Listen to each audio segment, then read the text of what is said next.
Hello everyone, welcome to my channel. We are walking. This is another day. We are going to the Starbucks here in Paris. So I want to show to you the place where we go.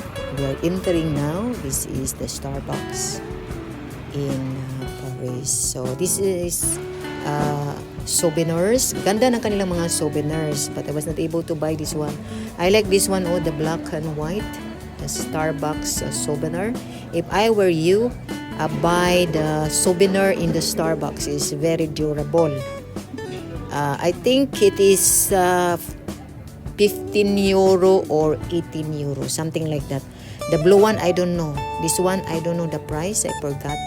But the other one, the mug, something 18 euro, it depends, or 20 euro, something like that. So this is the I'll show you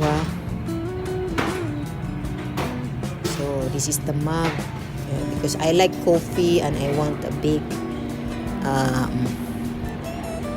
mug. So and this is their food display, the chocolate. Quite it is by euro, so if we count it by euro, it is quite expensive if we count it by pesos, but it is by euro, so not so much here. But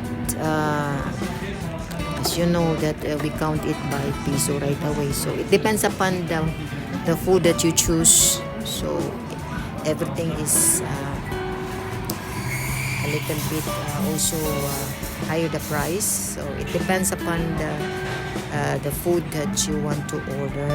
So ipakita lang ako sa inyo ang Starbucks, because we're having a Starbucks in the morning, having coffee, and then we go somewhere, going to the mall.